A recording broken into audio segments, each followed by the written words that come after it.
जय माता दी। आप सभी को दुर्गा अष्टमी की बहुत बहुत शुभकामनाएं। अष्टमी तिथि यानी कि नवरात्रि का 8वां दिन माँ महागौरी को समर्पित होता है। इस दिन महागौरी की पूजा करने के साथ ही बहुत से घरों में कन्या पूजन भी किया जाता है। आज की इस वीडियो में आप जानेंगे माँ महागौरी की संपूर्ण पूजा विधि, माँ का प्रिय रंग, प्रिय भोग, पूजन मंत्र, स्तुति और आरती क्षमा याचना के बारे में।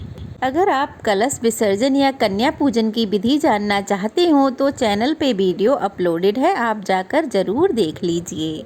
माँ महागौरी का रंग अत्यंत गौर होने के कारण इन्हें महागौरी या श्वेतांबर धरा भी कहा जाता है। ऐसी मान्यता है कि माँ महागौरी की पूजा करने से धन सुख समृद्धि की प्राप्ति होती है। इनकी 4 भुजाएं हैं। वृषभ पर सवार होने के कारण इन्हें वृषारूढ़ा भी कहा जाता है। माँ महागौरी देवी पार्वती का ही एक रूप है।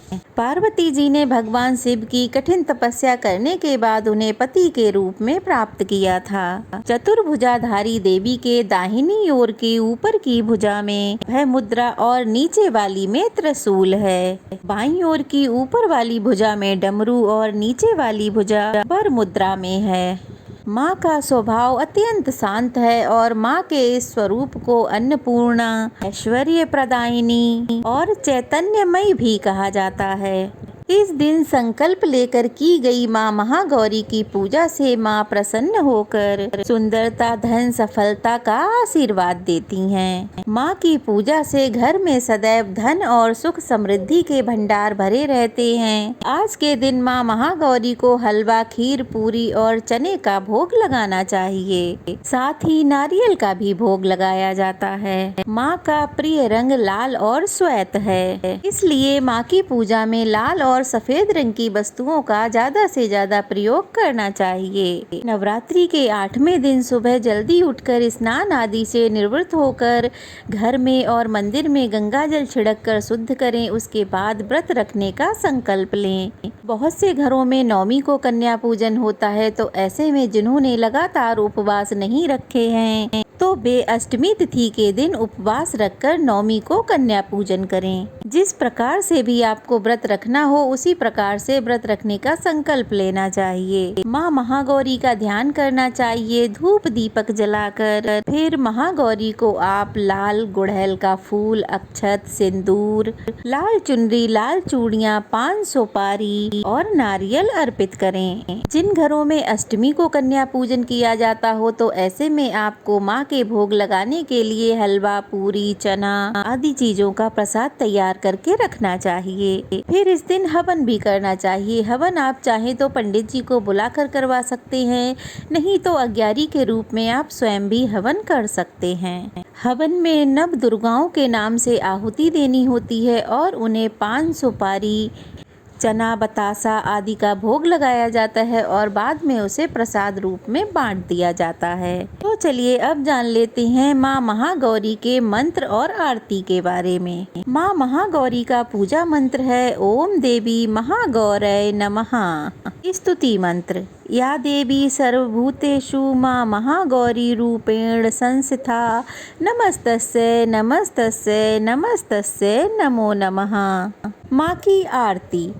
ओम जय जय महागौरी मैया, जय जय महागौरी। निस दिन ध्यावत तुमको हरि ब्रह्मा शिव जी।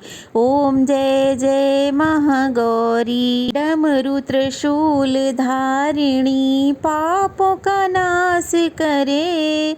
वृषवाहन पे विराजे, माँ कल्याण करे। ओम जय जय महागौरी। श्वेत वस्त्र माता का छवि है मन भावन। सच्चे मन से पुकारो मैया देगी दर्शन। ओम जय जय महागौरी। गौर वर्ण मैया का साधक रहे प्रसन्न। श्रद्धा पुष्प चढ़ाओ पावन कर दो मन। ओम जय जय महागौरी। अष्टमी नवरात्रि में पूजा माँ की करो। माँ विपदा है मिटाती, माँ का ध्यान धरो। ओम जय जय महागौरी। अवतार लियो दक्ष के घर में लीला निराली की। शिव बैरागी खोए मोहिनी थी ढाली। ओम जय जय महागौरी। शरणागत की रक्षक माता भवानी तुम। सुन लो माता अर्जी आए द्वार तुम्हारे हम। ओम जय जय महागौरी। मंदिर में माँ तेरे सदा ही सुख बरसे।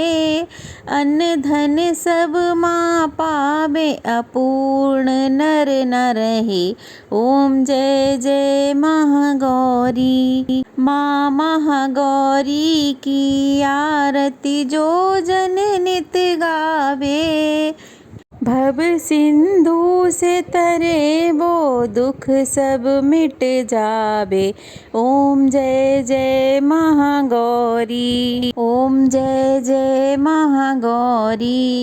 निस दिन ध्यावत तुमको हरि ब्रह्मा शिव जी। ओम जय जय महागौरी।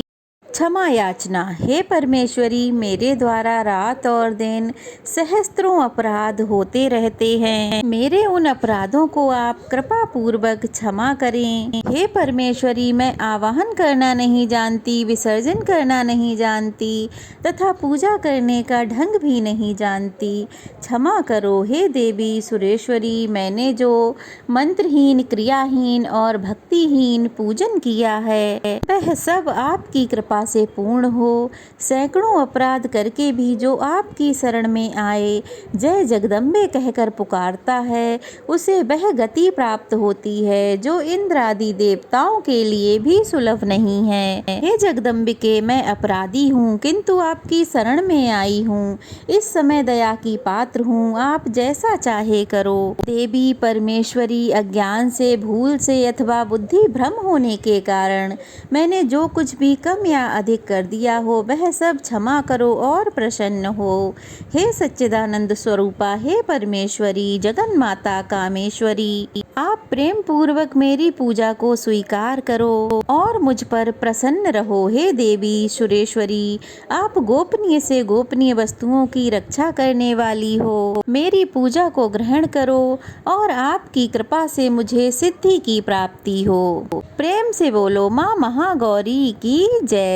जिन भी भक्तों के घर में अष्टमी के दिन कन्या पूजन होता है, अगर आपने पूरे उपवास रखे हैं तो अष्टमी के दिन कन्या पूजन सुबह सूर्योदय के बाद दोपहर से पहले पहले कर लेना चाहिए। तो कई बार लोग पूरे व्रत ना रखकर पहला और आखिरी व्रत रखते हैं। तो ऐसे में जिन भक्तों के घर में कन्या पूजन अष्टमी तिथि को होता है तो उन्हें सप्तमी तिथि को उपवास रखकर अष्टमी तिथि को कन्या पूजन करना चाहिए। नवरात्रि के अष्टमी तिथि को आप माँ महागौरी की पूजा सच्चे मन से करें। संकल्प लेकर आप पूजा की विधि विधान से तैयारी करें और आप ध्यान रहें कि सबसे पहले भोग माँ को लगाया जाता है।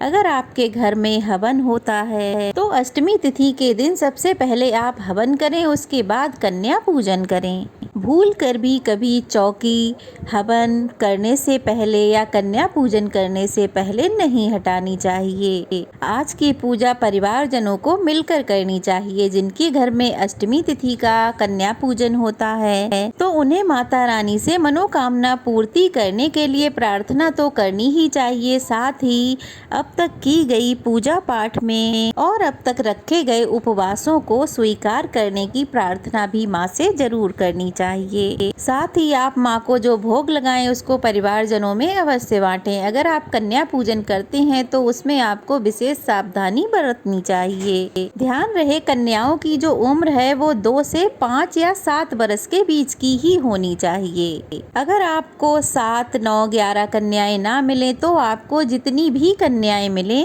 उन्हीं का आपको विधिवत पूजन करके कन्या पूजन कराना चाहिए। कन्याओं की संख्या हमेशा विषम रखी जाती है, जैसे 1, 3, 5, 7, 9, 11। साथ में बटुक भैरव के बिना कन्या का पूजन अधूरा रहता है। तो आप ऐसे में एक बटुक भैरव को पूजा करते समय जरूर बिठाएं, जिनकी उम्र भी 2 से 5, 7 के बीच में ही होनी चाहिए। सबसे पहले सबसे छोटी कन्या का पूजन करें, उसके बाद अन्य कन्याओं का पूजन करें और बटुक भैरव की पूजा सबसे अंत में करें। सबसे पहले कन्याओं को अपने घर बुलाकर उनके पैर धोकर उन्हें आसन पर विराजित कराएं। उसके बाद उनका पूजन करें, उन्हें भोजन कराएं और फिर दान दक्षिणा दें। जो भी आप देना चाहें वो वस्तुएं उन्हें भेंट में देकर फिर उनके चरण छूकर उनको प्रसाद देकर उन्हें विदा करना चाहिए। विदा करने से पहले घर के आंगन में या मंदिर में कहीं भी एक साथ खड़ा रखकर कन्याओं से माँ का जयकारा लगवाएं और उन कन्याओं में से जो सबसे छोटी कन्या हो उन्हीं के हाथ से थोड़े से अक्षत आप अपने मंदिर में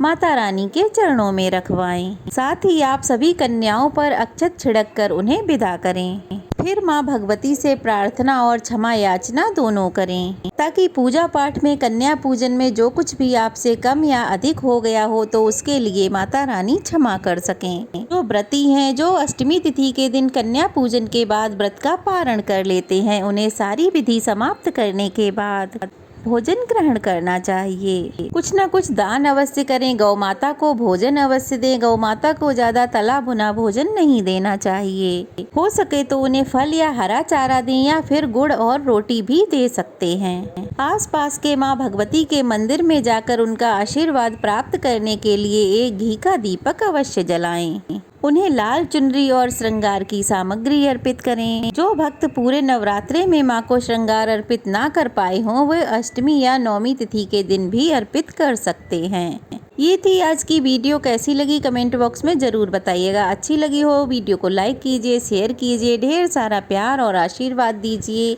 नए हैं तो चैनल को सब्सक्राइब कीजिए। जय माता दी।